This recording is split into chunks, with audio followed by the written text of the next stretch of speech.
Hello, bienvenue sur Élevage Passion Profonde, votre chaîne de partage d'idées et astuces de réussite en élevage. Je suis Zéphirin Romain, technicien en élevage des monos et polygastriques. Et c'est un plaisir de vous retrouver dans cette nouvelle vidéo qui annonce la première vidéo de l'année 2023. Par cette même occasion, je profite déjà pour vous souhaiter tous mes meilleurs vœux pour cette année 2023. Alors, dans cette vidéo, nous allons parler des hernies en porciculture, particulièrement de la hernie ombilicale en élevage de porc. C'est un problème récurrent en élevage de porc et voilà pourquoi j'ai jugé utile de faire une vidéo sur le sujet afin de vous permettre d'apprendre davantage sur cette maladie. Alors restez scotchés car dans cette vidéo, vous allez connaître davantage c'est quoi la hernie ombilicale, comment reconnaître la hernie ombilicale, quelles sont les causes de la hernie ombilicale, quelles sont les conséquences de la hernie ombilicale et surtout quelles sont les méthodes de prévention de la hernie ombilicale et les méthodes de traitement de la hernie ombilicale. Alors restez scotchés et suivez cette vidéo jusqu'à la fin car vous allez découvrir davantage sur cette maladie et vous allez apprendre davantage sur les outils et les méthodes qui vont vous permettre de limiter les dégâts de cette maladie. Alors si vous me découvrez dans cette nouvelle vidéo, je vous invite tout simplement à vous abonner et activer la cloche de notification pour ne rien rater sur les prochaines vidéos qui seront postées sur cette chaîne. Alors n'hésitez surtout pas à me laisser vos avis en commentaire pour m'encourager et surtout à partager cette vidéo pour aider le maximum d'éleveurs dans le besoin. Merci de rester scotché, on se retrouve après le générique.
Pour ma part, j'ai toujours pensé que la porciculture est un domaine porteur et par conséquent un investissement rentable, mais qui a besoin d'avoir un maximum de compétences avant de se lancer.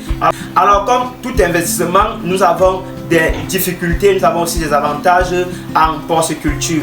Alors nous avons plusieurs paramètres qui impactent la qualité de nos bêtes en élevage de porc. Nous avons par exemple les cas de maladies de routine, nous avons le cas des épidémies comme le rouget, la peste, et nous avons les cas de gestion des loges, de gestion de performance et surtout les cas même de gestion de nos bêtes. Alors, l'avantage que vous avez, vous qui souhaitez vous lancer dans ce domaine, c'est que vous pouvez rencontrer plusieurs éleveurs qui sont passés par ces problèmes et qui peuvent partager leurs expériences avec vous. Alors, lorsqu'on connaît les causes et les conséquences des différents problèmes que nous pouvons rencontrer en élevage de porc, nous sommes mieux placés pour pouvoir prévenir tous ces problèmes. C'est le cas avec moi qui vais partager tout à l'heure avec vous toutes les informations nécessaires pour vous permettre de pallier aux problèmes d'hernie dans votre élevage. Alors, en élevage de porc, nous rencontrons trois types d'hernie. Nous avons la hernie scrotale, la hernie inguinale et la hernie ombilicale. La hernie scrotale est une hernie que nous rencontrons uniquement chez les verras. La hernie inguinale est une hernie que nous pouvons rencontrer parfois accidentellement chez les femelles. Et la hernie ombilicale, c'est la hernie la plus courante chez les verras. Et c'est la hernie ombilicale qui va attirer notre attention aujourd'hui. Et c'est sur elle que nous allons développer. Alors, c'est quoi la hernie ombilicale? La hernie ombilicale se forme lorsque le tissu conjonctif de l'abdomen se referme mal autour de l'anneau ombilical. En d'autres termes, il s'agit de la faiblesse de l'ombilic qui laisse passer des tissus hors de l'abdomen. Alors, dans un premier temps, il faut faire la différence entre l'abcès ombilical et l'hernie ombilicale, car plusieurs éleveurs confondent les deux maladies. Alors, les deux maladies peuvent se reconnaître au niveau des caractères visibles et au niveau de la palpation. L'abcès ombilical est tout simplement l'inflammation locale de l'ombilic qui est due à une infection bactérienne. Par contre, la hernie ombilicale est tout simplement l'affaiblissement de l'ombilic qui laisse passer des tissus ou des intestins hors de l'abdomen. Donc voilà ce qui va vous permettre de distinguer l'abcès ombilical à l'hernie ombilicale. Alors, comment reconnaître la hernie ombilicale? Vous pourrez reconnaître la hernie ombilicale lors de la palpation ou si vous voulez lors du toucher. Vous allez constater que au toucher, le contenu est mou et vous pouvez ressentir des intestins ou du tissu mou à l'intérieur de l'abdomen. Et en retournant le sujet, vous allez constater que le contenu est toujours mou et il est facilement palpable. Ce qui n'est pas le cas de l'abcès ombilical, car l'abcès ombilical, lui, il est dur.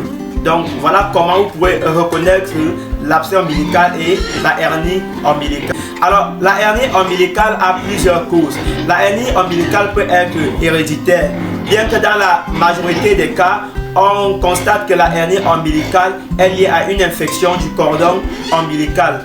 On estime qu'environ 75% des cas d'hernie sont liés à des problèmes environnementaux. Lorsque je parle de problèmes environnementaux ici, je fais allusion à l'hygiène, à la gestion des loges, à la gestion des bêtes.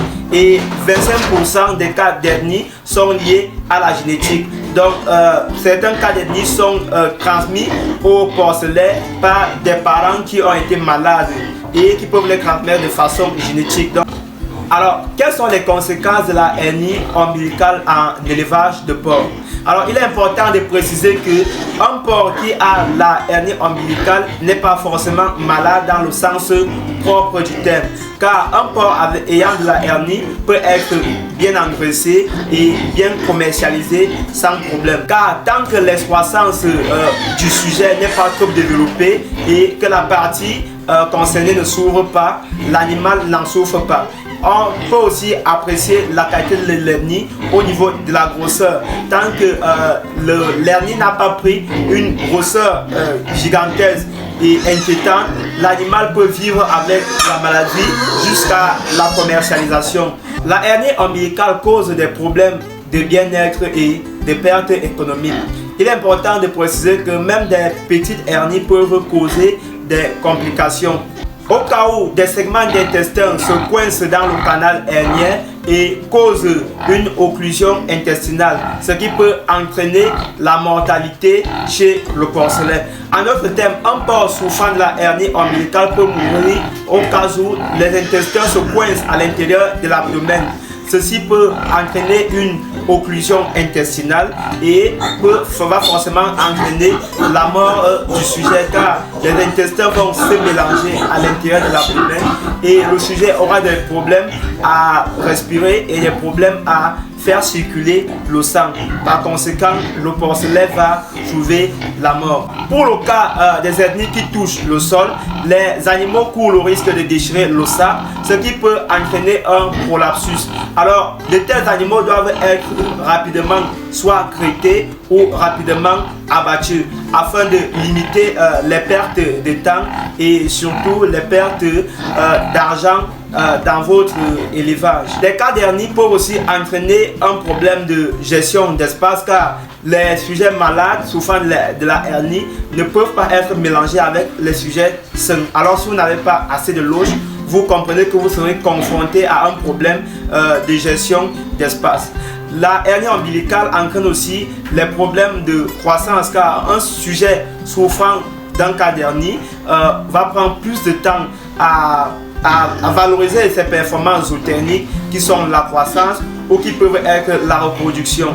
Donc voilà, lorsque vous avez déjà un cas d'hernie, vous voyez que vous perdez suffisamment en temps, vous perdez suffisamment en énergie, vous perdez suffisamment en argent. Alors, comment prévenir notre élevage contre la hernie ombilicale? La hernie ombilicale se prévient avant la mise bas, pendant la mise bas et après la mise bas. Il existe plusieurs mesures qui peuvent nous aider à réduire l'incidence des hernies dans notre élevage. La première mesure consiste à revoir la régie de la mise bas. Alors, comme première mesure, il faut s'assurer de l'état de la truie. Vous devez vérifier l'état de la truie afin de s'assurer que la truie en question n'a pas de problème de constipation. Car lorsqu'une truie a des problèmes de constipation, ça rend la mise bas longue et difficile. Et ceci va entraîner des problèmes de pression sur l'abdomen des nouveau-nés. Et ces problèmes de pression liés à l'abdomen des nouveau-nés pourraient entraîner des problèmes d'inflammation ou d'infection de l'abdomen ou du cordon ombilical, ce qui pourrait entraîner forcément à des problèmes d'hernie. Vous devez aussi augmenter la surveillance des truies pendant la mise bas. Voilà pourquoi il est important de maîtriser le comportement des truies. Car vous avez certaines truies lors des mises bas qui ont tendance à être agressives et qui ont tendance à repousser ou à dégager avec pression les porcelaines. Vous allez constater qu'il y a certaines truies qui préfèrent mettre bas étant debout. Et ces truies ont tendance à refouler avec pression les porcelaines. Et cette action peut causer des problèmes d'étirement au niveau du cordon ombilical. Et ceci peut aussi entraîner des cas d'hernie chez vos nouveau-nés. Alors il est important de veiller et d'être là pendant les mises bas et d'aider la truie afin de vous assurer que les porcelaines sortent avec douceur et que le cordon ombilical ne s'étire pas de façon inutile. Comme troisième mesure, s'il s'avère que vous êtes confronté à une mise bas difficile et que vous devez aider la truie en faisant des fouilles, vous devez vous assurer de respecter les mesures de sécurité sanitaire, bien vous désinfecter, arborer des gants et surtout veiller à ne pas étirer le cordon ombilical afin de ne pas causer de choc ou de lésions au niveau du cordon ombilical des nouveau-nés. Il est aussi important de limiter les infections au niveau du nombril des porcelaines. Alors comment limiter les infections au niveau du nombril des porcelaines? Il faut balayer la maternité, laver la maternité et la désinfecter. Et surtout, il faut permettre à la loge de suffisamment sécher après le lavage et la désinfection. Avant de faire entrer la truie dans la cage de maternité, il faut laisser l'espace sécher. La truie doit venir mettre bas dans un endroit sec et dans un endroit sain. Il faut éviter de faire des mises bas dans une loge qui venait d'être lavée ou alors dans une loge qui n'a pas suffisamment séché, car tout ceci peut entraîner des cas d'infection au niveau du nombril des nouveau-nés et entraîner forcément des cas d'hernie chez vos nouveau-nés. Il faut aussi veiller sur la température des maternités afin de permettre au nombril de facilement sécher. Et pendant la mise bas, vous devez garder la loge saine et sèche afin de permettre aux porcelaines de facilement sécher et surtout de permettre au nombril de sécher rapidement sans risque d'infection. Pour ceux qui utilisent la litière dans la maternité, vous devez veiller à ce que la litière utilisée ne soit pas irritante et par conséquent dangereuse pour les nouveau-nés. Alors vous devez aussi veiller à désinfecter le nombril pendant qu'il est encore humide. La désinfection ne se fait pas une fois que le nombril a séché, mais bien avant, pendant que le nombril est encore humide, c'est là qu'il faut désinfecter afin de s'assurer d'avoir éliminé tous les risques, tous les bactéries qui peuvent se poser au niveau du nombril. Vous devez aussi veiller à limiter la présence des mouches dans la maternité et vous assurer d'éviter le contact des mouches avec les nouveau-nés. Donc voilà pourquoi il est important de bien gérer la maternité et surtout de limiter tous les risques de contamination ou les risques de propagation de maladies. Vous devez aussi éliminer toutes les sources d'odeur tout autour de la maternité et surtout bien garder les murets de la maternité bien lisses. Éviter les problèmes de blessures avec les frottements au niveau du muret. voilà, et bien lisser le sol de la maternité aussi. Il est aussi important d'injecter un antibiotique intramusculaire à action rapide au porcelet, surtout dans les 15 premières heures qui suivent leur naissance. Ceci va vous permettre de limiter les risques d'abcès ombilical et par la même occasion aussi de limiter les risques de la hernie ombilicale. Il est préférable de prendre conseil chez votre vétérinaire pour connaître quel est le produit que vous devez administrer au nouveau-né. Je reviens sur le cas des étirements du nombril. Il faut éviter au maximum d'étirer le nombril. Si il vous arrive d'aider la pluie à mettre bas, évitez d'étirer le nombril pendant que vous faites la fouille au niveau de la pluie. Évitez d'étirer le nombril.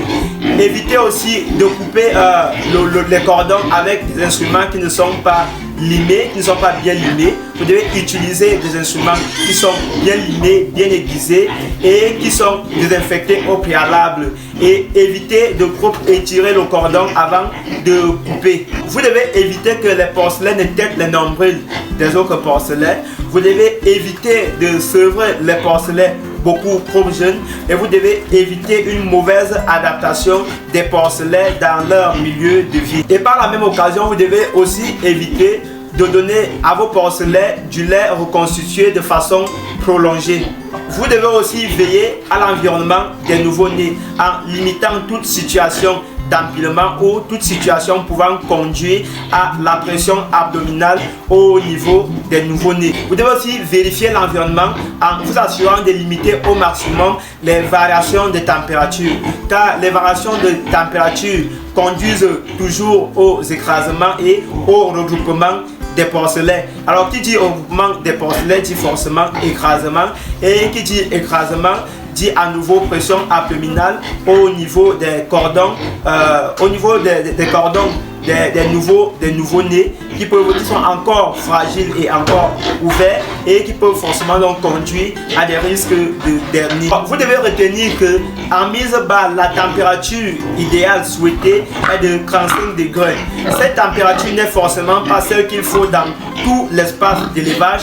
Faut pas forcément, cette température est uniquement celle qu'il faut dans la zone de mise bas. Alors juste une petite zone de chauffage ou des petites ampoules peuvent aider à améliorer les conditions de chauffage et à garder les sujets dans des conditions de vie favorables, leur permettant surtout au cordon de bien sécher et évitant au sujet de s'entasser et de s'écraser. Il est aussi important d'éviter la surpopulation car, comme je l'ai dit, la surpopulation conduit aux écrasements et conduit aussi à la pression au niveau des abdomens. Tout ceci va toujours vous conduire au problème de hernie dans votre élevage. Voilà pourquoi il est important de bien délimiter le milieu de vie et de connaître les quantités de sujets nécessaires par espace. Alors vous ne devez pas mettre des truies allaitantes dans des espaces réduits.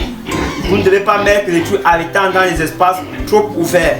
Alors il est important de bien structurer et de bien mesurer les espaces de vie au niveau de la maternité afin de vous assurer que les sujets ne perdent pas trop en énergie et aussi que les sujets n'ont pas assez d'espace pour s'épanouir et pour limiter les problèmes d'écrasement.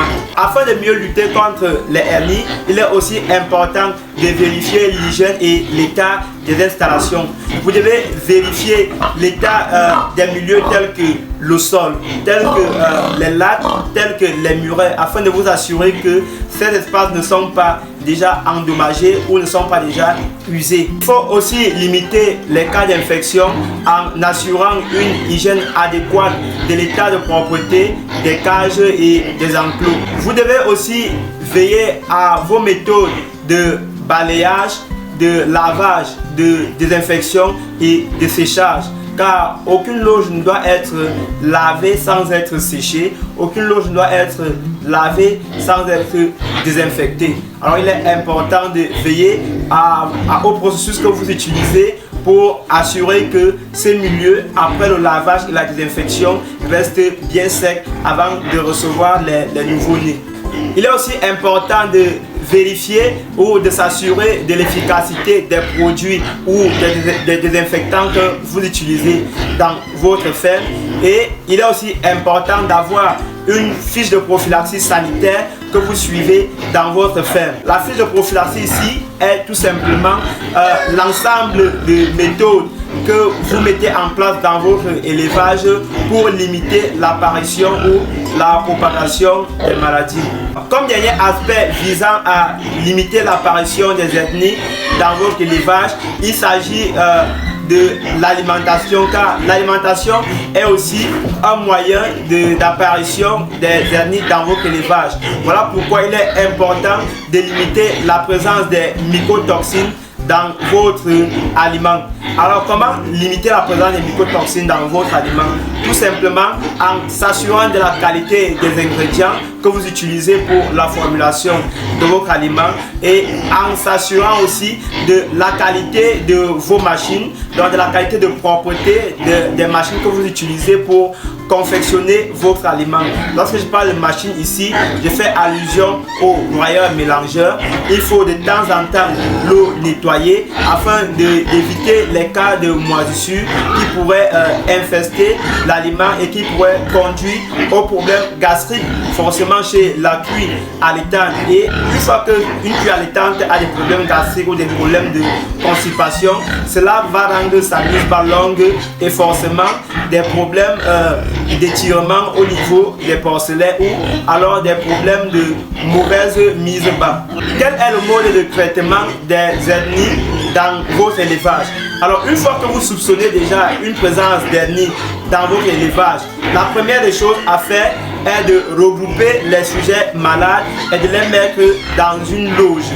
Et la loge qui va recevoir les sujets malades doit être une loge suffisamment large, car les sujets souffrant d'une hernie ne doivent pas être regroupés, doivent avoir assez d'espace pour pouvoir se déplacer dans la loge comme bon leur semble. Si vous mettez les sujets souffrant de la hernie dans une loge réduite, ces sujets auront des problèmes de regroupement et vont se coucher les uns sur les autres. Et forcément, lorsqu'ils se couchent les uns sur les autres, vous pouvez avoir les cas de choc au niveau des nombrils, et ceci peut accentuer ou amener à des cas de mortalité.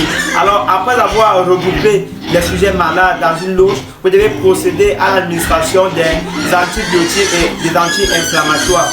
Alors assurez-vous de toujours prendre conseil chez votre vétérinaire pour connaître quel est le produit idéal à utiliser pour vos sujets. Ne vous avisez pas à utiliser les produits par vous-même. Permettez à votre vétérinaire de vous donner les produits nécessaires ou alors que lui-même vienne faire ce traitement. Alors après avoir procédé au traitement lié aux antibiotiques et aux anti-inflammatoires, vous pouvez aussi procéder à la castration. Alors si vous n'avez jamais pratiqué la castration, je vous invite à suivre la vidéo que j'ai tournée sur la castration. Pour ceux qui n'ont pas encore suivi cette vidéo, je mettrai le lien de cette vidéo dans la description de cette vidéo et vous pourrez aller la suivre. Alors, après avoir procédé à la castration, ou alors si la castration n'est pas nécessaire, il est aussi préférable d'éviter de transporter les sujets souffrant d'un cas d'hernie, car les problèmes de transport sont souvent liés aux problèmes de stress, aux problèmes de bousculade, et tout ceci là concourt à accentuer l'effet de la maladie et surtout à amenuire ou à réduire la durée de vie des sujets malades. Donc ce qu'il faut faire, c'est de laisser suffisamment les sujets malades au repos, leur donner suffisamment d'espace, suffisamment d'air de jeu et aussi veiller sur eux et veiller de garder leur loge dans un milieu sain et un milieu sec. Nous sommes arrivés au terme de notre vidéo. J'espère que vous avez apprécié le contenu de cette vidéo. Alors, si vous avez des préoccupations ou des incompréhensions en élevage, n'hésitez pas à me laisser vos préoccupations ou incompréhensions en commentaire. Je me ferai un plaisir de vous répondre. Et pour ceux qui souhaitent se lancer en élevage ou qui rencontrent des problèmes dans leur élevage, Vous pouvez aussi mon contact sur la description de cette vidéo. Vous pouvez m'écrire directement via WhatsApp et je me ferai un plaisir de vous répondre. Alors si vous avez apprécié ce contenu, je vous invite à vous abonner et activer la cloche de notification pour ne rien rater sur les prochaines vidéos qui seront postées sur cette chaîne. Merci aussi de partager cette vidéo dans votre entourage avec le plus de personnes ou le maximum de personnes qu'elle pourrait aider. Merci de nous avoir suivis. On se dit ciao ciao et à la prochaine.